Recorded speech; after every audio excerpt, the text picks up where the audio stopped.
For this video, I wanted to explain you things that I realized after buying the A6700. These are the things that I wish someone told me before buying it, because I haven't seen anyone talk about this on YouTube. First of all, I'd like to say that this is a great camera. I'm really excited about using this camera. I was using previously the A6300 and it's a massive upgrade with a lot of features that make this camera much better than before. I bought this camera with my own money, so this is not a review or a paid endorsement from Sony, or I didn't get this camera for free. I paid for this camera. But yeah, let me explain you what are the things that I didn't know before buying it that I wish I knew.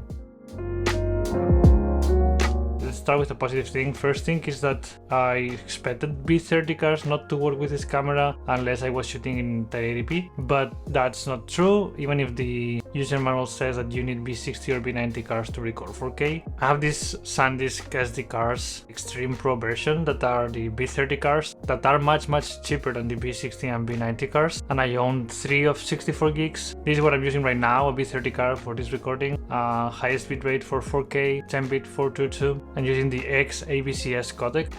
If I want to use the SI, it's not going to work with this card, but I don't want to use this either because it takes a lot of space, both in the SD card and then in the hard drive. I think this is the best codec for the kind of recordings that I'm doing, so great that I don't have to spend more money in buying SD cards, because the B60 and B90 are super expensive compared to these ones. We're talking about 3 or 4 times the price of the B30 cards, so it was a good surprise trying it out and seeing that it works, so I don't have to spend that much money.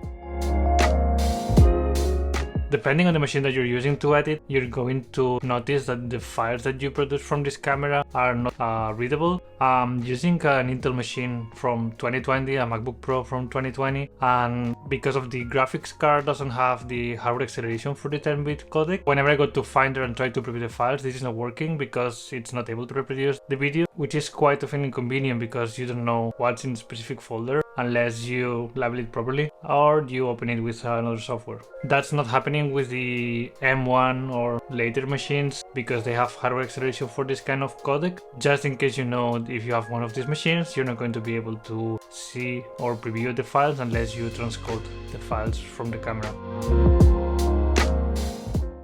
Number 3 is a bit of a consequence of the number 2. So if your machine doesn't have hardware acceleration for these codecs, you're not going to be able to preview those on DaVinci Resolve if you edit with DaVinci Resolve, unless you use the studio version, or you have, like, again, the M machines, M1 Pro, M1 Max, ARM processor from Apple. So if you're using the Intel machine to edit with the free version of DaVinci Resolve, you're going to see that the clip doesn't load. You're going to see the media offline in the timeline whenever you use those files, unless you transcode it to ProRes or another format. It's going to have only sound but not video.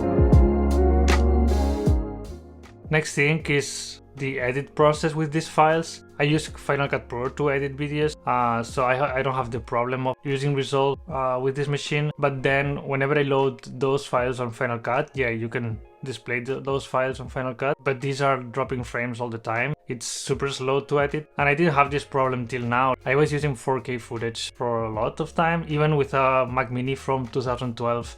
It was playing smoothly, so it was a kind of a surprise, but it also has a solution to work with this, and this is using proxies. If you transcode all the media to proxies, you're going to get like this smoothness again. You're going to edit the files as if it was like in a hardware accelerated codec. The downside is that you need extra space for these proxies, right? But it's not a big of a deal because you can have the original files in external hard drive, convert the proxies to your local machine, and this is even a good thing because you don't need to have like the large file sizes in the local machine. You can only have the proxies and then connect the hard drive when you are about to export it. One thing to have into consideration with proxies is that you're not going to have like the 10-bit 422, so while grading you're going to notice some banding or some other issues that may not happen in the real file whenever you export it. So you will need to check when you're grading with the original file in specific frames, even if it's not playing smoothly, and then go back to the proxy to continue editing.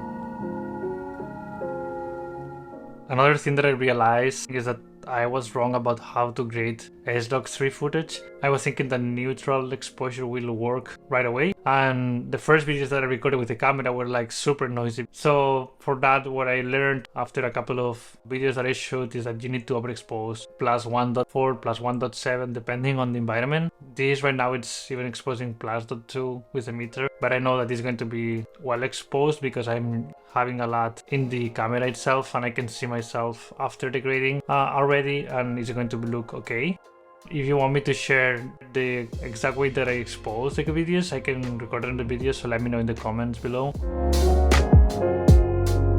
One thing that I was expecting after seeing other people's videos is that you would want to shoot most of the times with ISO 800 or ISO 2500 because these are the dual base native ISOs of the camera, but this is going to be producing noise if you are underexposing or exposing naturally because the camera sensor doesn't have enough information. So if you're a A6700 user and you spotted things after buying it or after using it that no one else is sharing or that you think it's worth sharing with the rest of the users, please feel free to add in the comments. So I'm really keen to see what the camera can do and learn from each other. I plan to record more videos about the A6700. I'm right now about to receive the Ulanzi fan. I bought this one because I haven't experienced any overheating so far with this camera, even if it was an issue that a lot of people are discussing about. But I haven't either recorded this for more than 1 hour in 25p, but I wanted to get the fan just in case I want to record for longer periods of time. So for these talking head videos I could use it without any problem, so I can test this one if you're interested in and record another video. So let me know in the comments if you want to see a review of the fan. See you in the next video. Bye.